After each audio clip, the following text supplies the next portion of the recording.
top 5 meta decks in Yu-Gi-Oh right now. Big dogs, there were some pretty huge things that happened over this weekend. A YCS, more events. Today, not only will I be giving you the information you need to know, I'll also even be talking about a few secrets in the game that can help you out tremendously no matter what you play. Let's go ahead and jump on in.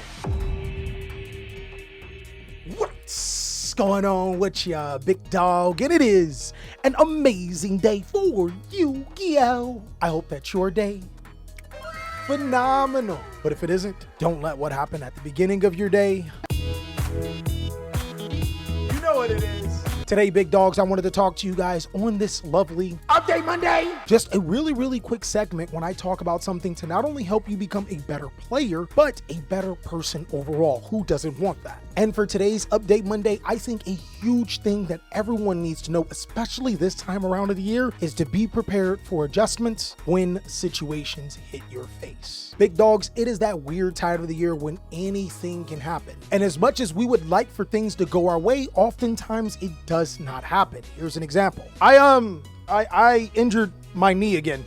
The other one this time. See, I ain't lying. It really did happen again. I know.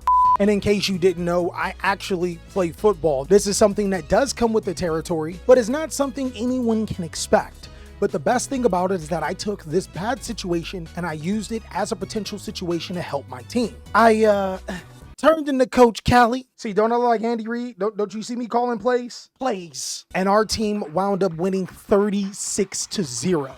Damn!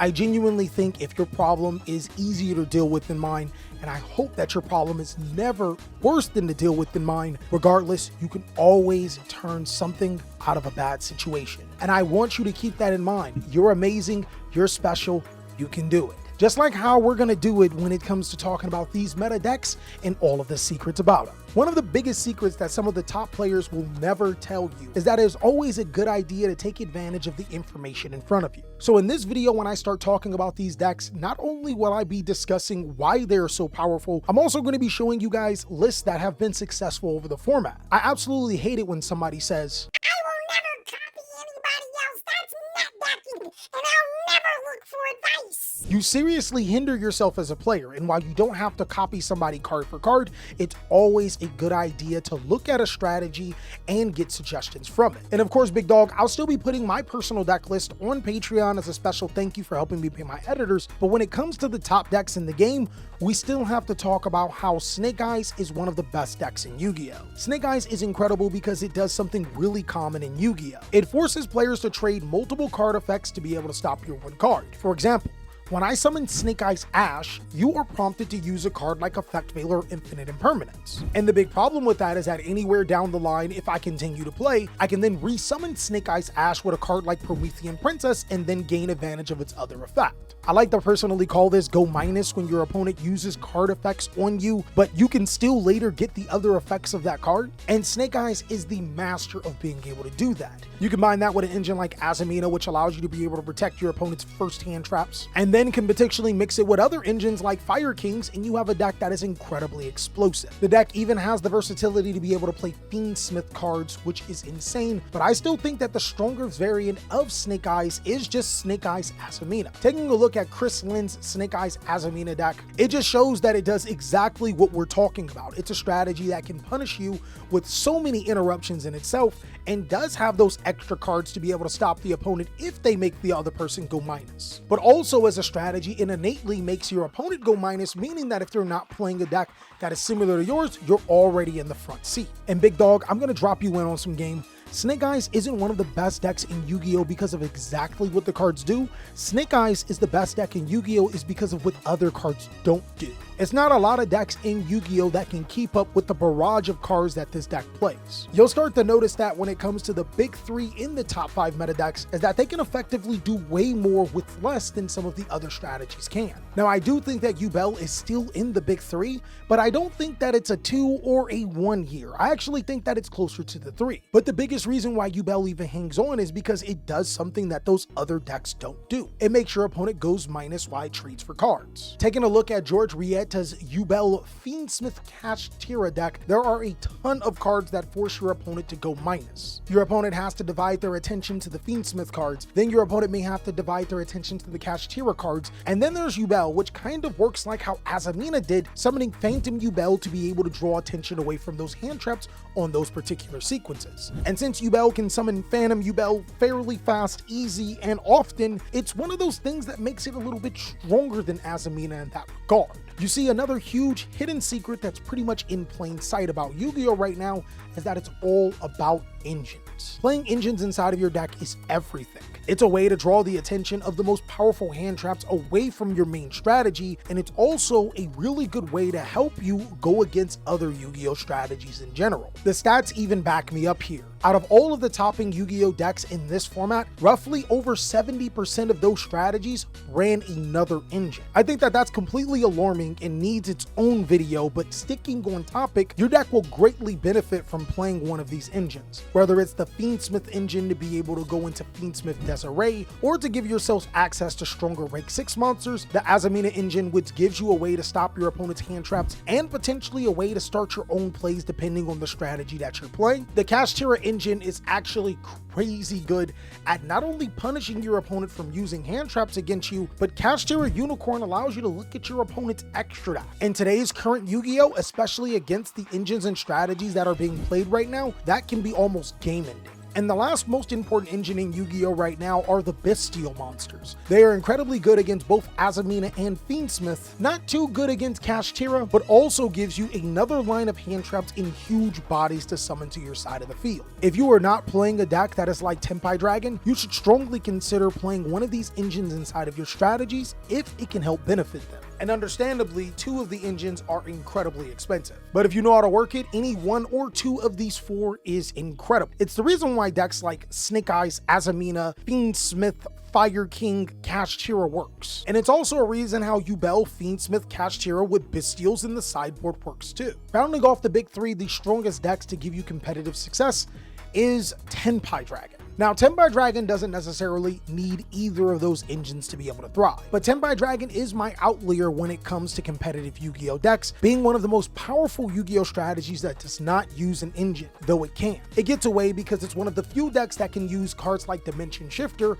but also seeing that it's going first and going second, having the ability to just wipe the board at times is incredible. But I think it's even better to just prove it. We have Thomas Lopez with his Tenpai Dragon deck, and as you can see, there's no engines, no charmies, and this deck is the cheapest, strongest deck you are going to get in the game. The common thing for Tenpai Dragon players is to go second. A lot of people think that you need the Molcharmy cards. That's also not necessarily the case. I talked about the Molcharmy cards and how they aren't necessary to be able to win in competitive Yu-Gi-Oh. Go ahead and check out that video. Now, if you're coming over from Master Duel into the TCG, there are a couple of changes. Like, for example, Tenpai Dragon is cheaper in real life than it is on Master Duel, which is really weird. But overall, give and take, it's pretty much the same deck. Unfortunately, you're going to have to play up to 3 games instead of just 1.